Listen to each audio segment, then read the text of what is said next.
मागच्या भागात आपण पाहिलं की शिवाय थोडा चिडून म्हणाला, माझ्या बायकोने अजूनपर्यंत एक विश पण केलं नाही. शिव, मजाक करू नकोस. तिला तुझा बर्थडे कसा माहिती नसेल? जसं तू तिच्यावर प्रेम करतोस तसंच ती पण करते. मग ती कशी विसरेल? घरात सगळे बोलत असतील, मग तिला कसं नाही कळणार? मी रात्रीपासून तिच्या विशची वाट पाहतोय. गिफ्ट नको होतं, पण एक विश तरी. पण काहीच नाही. थोडंसं वाईट वाटतंय.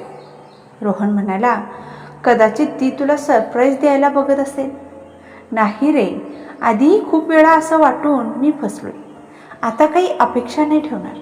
करायचं असेल तर ती करेल. प्रत्येक वेळेस हेच विचार करत बसण्यात काही अर्थ नाही. जे होईल ते होऊ दे असं म्हणत शिवाय आपल्या कामात गुंतला. जिने त्याला या अवस्थेत सोडलं होतं ती आपल्या खोलीत बसून कपडे घडी करत होती. कपडे ठेवायला उठली तेवढ्या तिच्या नाकात एक विचित्र वास आला. तिने एक खोल श्वास घेतला आणि अचानक तिला शिंक यायला लागली. ती लगेच शिवायला फोन करू लागली आणि तिकडे शिवाय विजेच्या वेगाने तिच्याकडे धावत निघाला. तो धावत होता, काहीच समजत नव्हतं. तो इतक्या वेगाने कार चालवत होता की समोरून येणाऱ्या गाड्याही त्याच्या नजरेत पडत नव्हत्या. त्याच्या डोक्यात फक्त तेच शब्द घुमत होते जे ती फोनवर बोलली होती. शिवाय काय होते समजत नाही. कपाट उघडलं तर विचित्र वाटते. श्वास अडकल्यासारखं होते. लवकर या, इतकं बोलून तिने फोन कट केला आणि पुढच्या क्षणी तो कार उडवत निघाला. म्हणूनच मी म्हणत होतो मला सोबत ठेव, ऐकतच नाहीस. सगळं ठीक आहे म्हणून मला ऑफिसला पाठवलंस आणि आता तिथून फोन करतेस की श्वास अडकतोय. देवा, त्या डॉक्टरने त्या दिवशी सांगितलं होतं ना की सगळं ठीक आहे. मग आता काय झालं? त्याचं मन भीतीने आणि अस्वस्थतेने भरून गेलं होतं. दुपारचा वेळ, जवळपास 2 वाजले असतील. गेटवर त्याने इतक्या जोरात ब्रेक मारली की कारचा आवाज संपूर्ण घरात घुमला. तो वेगाने घरात शिरला. घरात एकदम शांतता होती. आज सगळे वरच्या मजल्यावर होते किंवा बाहेर गेले होते. किमान नीट विचार तरी करायला हवा होता. फक्त स्वतःचा विचार करून रागात निघून आलो असं मनात म्हणत तो वेगाने चिनी चढला आणि रूमचा दरवाजा उघडला. आत फक्त रिकामेपणा. नुपूर, कुठे आहेस तू? काय झालं तुला? तो घाबरून ओरडला आणि संपूर्ण खोलीत तिला शोध लागला. तेवढ्यात मागून 2 मऊ हात आले आणि त्याच्या डोळ्यांवर ठेवले. नुपूर, हा काय खेळ आहे? तो रागात म्हणाला. त्याच्या आवाजातली चिडचिड बाहेर आली. त्याला अजूनही कल्पना नव्हती की तो तिच्यासाठी किती तडफडत होता. तिने त्याला शांत करण्यासाठी आपल्या मऊ बोटांनी त्याच्या गालावर हलका स्पर्श केला आणि हळू आवाजात कुजबुजली. फक्त 2 मिनिटं. तिने त्याचा हात धरला आणि त्याला एका दुसऱ्या रूममध्ये घेऊन गेली. जसेच ते आत गेले तिने हळूच त्याच्या डोळ्यांवरील पट्टी काढली. ते दृश्य पाहून त्याच्या डोळ्यात आश्चर्य दाटलं. संपूर्ण खोली लाल फुग्यांनी आणि गुलाबांनी सजवलेली होती. मधोमध एक मोठा बोर्ड होता, हॅपी बर्थडे माय हबी, आणि त्याखाली एक टेबल, त्यावर हृदयाच्या आकाराचा केक ठेवलेला. हे सगळं पाहतच राहिला आणि हळूच तिच्याकडे पाहिलं. काय झालं शिवाय? ती हसत म्हणाली, तुम्हाला वाटलं ना मी तुमचा बर्थडे विसरले? म्हणूनच सकाळपासून माझ्या मागे मागे फिरत होता. मी कसं विसरू शकते? मला सगळं नीट लक्षात होतं, पण मला पाहायचं होतं की तुम्ही काय करता, म्हणून थोडा वेळ मज्जा केली. पण तुमचा तो उदास चेहरा पाहिला ना तर माझ्याकडून राहावलं नाही. म्हणून मी जो प्लॅन संध्याकाळसाठी केला होता तो आत्ताच केला, फक्त तुम्हाला लवकर बोलवण्यासाठी. चला शिवाय, आता केक कट करूया. बिचारा किती वेळापासून आपली वाट बघतोय. तिने त्याचा हात धरला आणि केक जवळ घेऊन गेली. त्याचा हात पकडून केक कट केला. पहिला तुकडा तिने उचलला आणि त्याच्या तोंडात घातला आणि जसं त्याने तो खाल्ला ती हसत पुढे झुकली आणि आपल्या ओठांनी त्याच्या ओठांवरून केकचा स्वाद चोरून घेतला. तो फक्त तिच्याकडे बघतच राहिला. डोळे न हलवता तिने काही न बोलता त्याच्या गालावर एक किस केला. Thank you dear. त्याच्या आवाजात खरी आनंदाची झलक होती. मी कधी असं केक कापून सेलिब्रेशन केलं नव्हतं.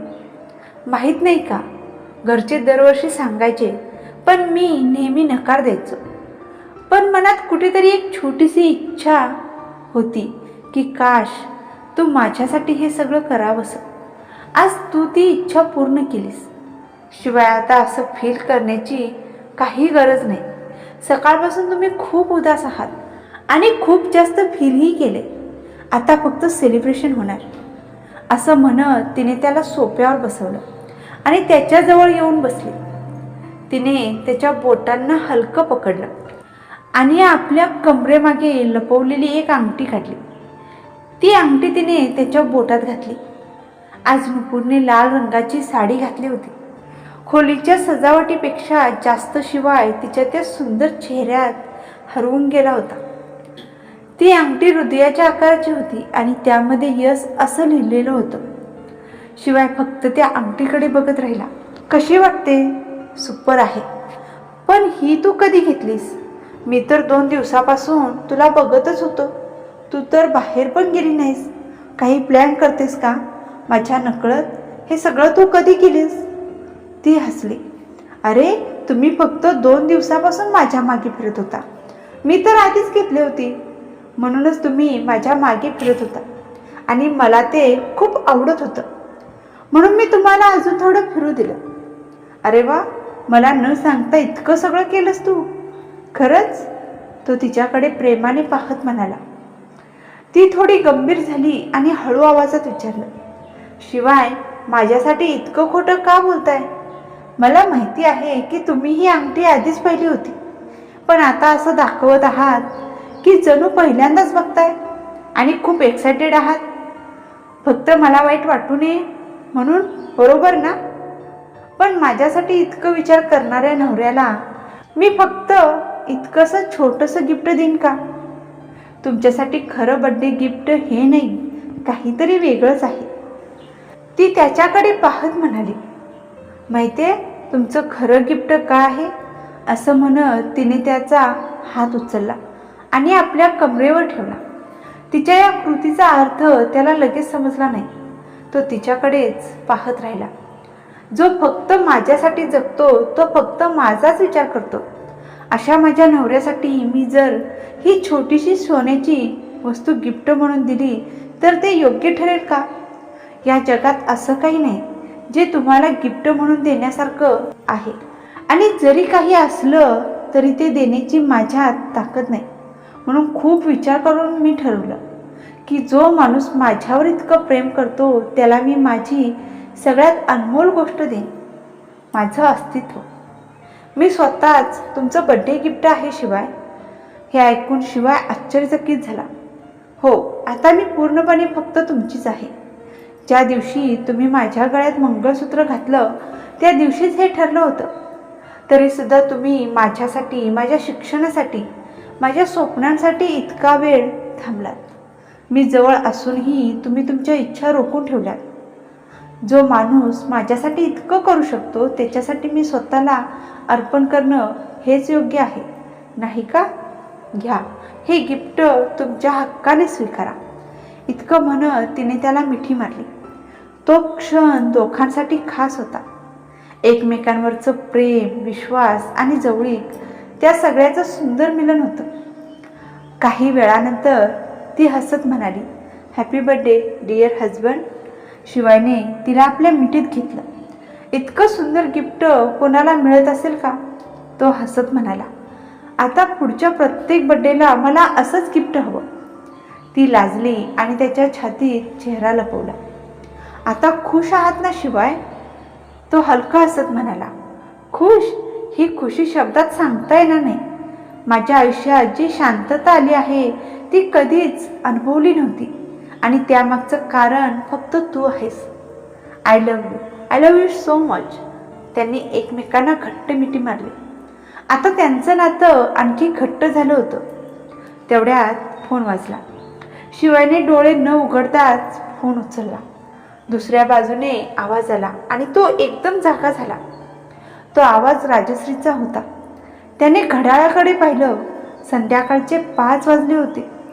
त्याने आपल्या मिठीत झोपलेल्या नुपूरकडे पाहिलं आणि सकाळपासूनचे सगळे क्षण आठवताच त्याच्या चेहऱ्यावर हलकीशी लाज उमटली. तो हळूच तिचे केस कुरवळत म्हणाला, नॉटी नुपूर. ती आळसतीत म्हणाली, प्लीज अजून थोडं झोपू दे. तो हसत म्हणाला, मी तयार आहे, पण खाली सगळे वाट बघतायत. काय सांगू त्यांना? हे ऐकताच नुपूर एकदम उठून बसली. सगळे आले का? आणि आपण इतक्या वेळ रूममध्येच होतो? ती घाबरली. अरे देवा, लोक काय विचार करतील? सगळे आलेत बेबी. आत्ताच नाही तर 3-4 तासांपासून आले होते. हे ऐकताच ती दचकली आणि शिवायकडे पाहू लागली. क्षणातच ती उठून उभी राहिली.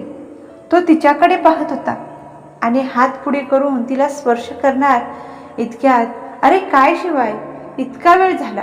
सगळे लोक माझ्याबद्दल विचार करत असतील. ती त्याला मारायला हात उचलणार इतक्यात शिवायने अगदी निरागसपणे तिच्याकडे पाहिलं. आता असं निरागस बनू नका. आधीच खूप उशीर झाला आहे आणि वरून तुम्ही पुन्हा सुरू झालात. हे सगळं तुमच्यामुळे झालं आहे. काय म्हणजे माझ्यामुळे? आधी स्वतःच मला छेडता, काय काय बोलता. तुमच्या प्रत्येक अदाने मला वेडं करता आणि आता म्हणता सगळी चूक माझी आहे. थांब, आज तुला दाखवतो. तो तिला पकडायला पुढे सरकला. ती लगेच पळत बाथरूममध्ये शिरली. शिवाय हसत हसत तिच्याकडे पाहू लागला आणि काही वेळापूर्वीचे सगळे क्षण त्याच्या डोळ्यांसमोर आले. नुपूर फ्रेश होऊन बाहेर आली. तिने शिवायला शोधलं. तो बाल्कनीत फोनवर बोलत होता. बरं झालं तो इथे नाही, नाहीतर मला खाली जाऊच दिलं नसतं. असं मनात म्हणत ती हळूहळू खाली उतरू लागली. पण जसं ती अर्ध्यावर आली तिला पुढे जाणं थोडं अवघड वाटू लागलं. सकाळ असती तर ठीक होतं, पण आता रात्र झाली. कोणी विचारलं तर? ती थोडी घाबरली. मग एक खोल श्वास घेतला आणि खाली गेली. हॉलमध्ये सगळे त्यांची वाट पाहत होते. हे पाहून ती थोडी अस्वस्थ झाली. या नुपूर, शिवाय कुठे आहे? रूममध्ये आहे, येईल आता. सॉरी आई, आमच्यामुळे तुम्हाला थांबावं लागलं. काही नाही ग बाळा. तेवढ्यात शिवाही फ्रेश होऊन खाली आला. चल शिवाय जेवूया, आज तुझा बड्डे आहे म्हणून तुझ्या आवडीचं जेवण केले, पण तुझ्याशिवाय कोणी अजून खाल्लं नाही. सॉरी बाबा, सॉरी आई. अगं काही नाही, चल जेवूया. तेवढ्यात तिला लक्षात आलं स्वरा दिसत नव्हती. आई, स्वरा नाही दिसत. ती अभ्यासासाठी गेली आहे. ओ. शिवायची नजर मात्र नुपूरवरच होती. बाकी सगळ्यांना विसरून तो फक्त तिलाच पाहत होता. नेहमी त्याच्या नजरेला नजर देणारी नुपूर आज मात्र डोळे खाली घालून बसली होती. राजश्रीला हे सगळं लक्षात आलं. ती हळूच हसली. शिवायने घास घेतला आणि अचानक हलक्या आवाजात ओरडला. सगळ्यांनी त्याच्याकडे पाहिलं. काही नाही, जीभ चावली. नुपूर त्याच्याकडे पाहत होती. त्याने ओठांकडे इशारा करून हळूच म्हटलं, तुझीच चूक आहे. ती लाजली आणि हलकंसं ओठ चावलं. तो तिच्याजवळ झुकला आणि म्हणाला, ते माझे आहेत, ते जाऊ नकोस. ती अजूनच लाजली. राजश्रीने हे सगळं पाहिलं आणि आपल्या सासूबाईंना नजरेने इशारा केला. आजीही हसल्या. तिथेच बसलेल्या सायलीच्या फोनवर मेसेज आला. तिने तो वाचला आणि हलकंसं हसली. जेवण संपल्यावर नुपूर किचनमध्ये राजश्री आणि आजीसोबत गेली. शिवाय हॉलमध्ये बसून तिची वाट पाहत होता. तो विचार करत होता की ती येईल, पण ती आलीच नाही. आजी, काय झालं? आई, आज त्यांच्या वाढदिवसासाठी मी रूममध्येच केक कट केला. मी विचार केला होता की संध्याकाळी करू, पण सकाळपासून मी त्यांना विश केलं नव्हतं म्हणून ते उदास दिसत होते, म्हणून मी दुपारीच केक कट केला. सॉरी आई, ती दुःखी होऊन म्हणाली. हे ऐकून राजश्री आणि आजी जोरात हसू लागले. नुपूर त्यांच्याकडे आश्चर्याने पाहू लागली. अगं, यात सॉरी म्हणायची काय गरज आहे? तुझ्या नवऱ्याचा वाढदिवस आहे, तू तो सेलिब्रेट केलास, यात माफी कसली? जोपर्यंत शिवाय इथे होता तोपर्यंत आम्ही त्याचा वाढदिवस साजरा करायचो, पण तो परदेशात गेल्यानंतर त्याला यात काहीच इंटरेस्ट राहिला नाही. याचा अर्थ असा नाही की तू काहीच करू नकोस.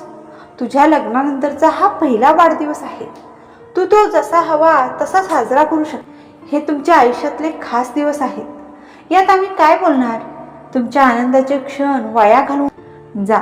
तुझ्या नवऱ्याकडे जा. तो कधीपासून किचन आणि हॉलमध्ये फिरतोय.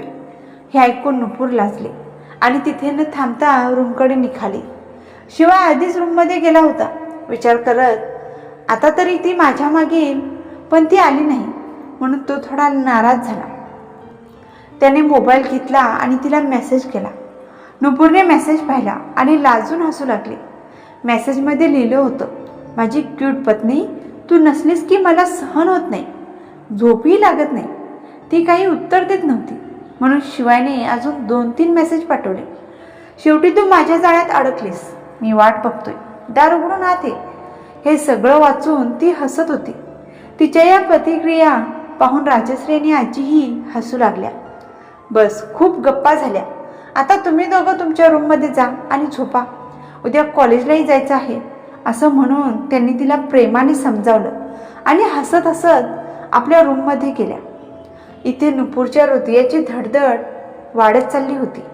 ती प्रत्येक पाऊल टाकत होती आणि तिच्या मनात हजारो फुलपाखरं उडत होती. तिच्या शरीरात एक वेगळाच गारवा पसरला होता. हातांच्या तळव्यांपासून पायांपर्यंत हलकासा घाम आला होता. ती हळूच दरवाजा उघडून आत गेली. जसं ती शिवायला शोधायला लागली तसंच कुणीतरी तिला मागून घट्ट मिठीत घेतलं. शिवाय, ती हलक्या आवाजात म्हणाली, इतका उशीर का लावला? किती वेळापासून तुझी वाट बघतोय. खाली काय करत होतीस? सगळ्यांसोबत गप्पा मारत होती. मी इथे तुझ्याशी बोलायला उभा आहे आणि तू तिथे बसून सगळ्यांशी गप्पा मारतेस? तो थोडा नाराज होऊन म्हणाला. अच्छा, काय बोलायचं आहे? त्याने तिच्या कानात काहीतरी कुजबुजलं आणि ती एकदम लाजून लाल झाली. शिवाय, आईने आपल्याला मंदिरात जायला सांगितलं आहे. हे ऐकताच शिवाय दचकला. काय? त्याच्या चेहऱ्याकडे पाहून ती हसली. काय झालं? आता या वेळेला मंदिरात कसं जाऊ? तू नकार द्यायला हवा होता का? आता फक्त 9 वाजले आहेत. आज खास दिवस आहे म्हणून मंदिर रात्रभर उघडं असणार आहे. काय? मंदिर रात्रभर उघडं?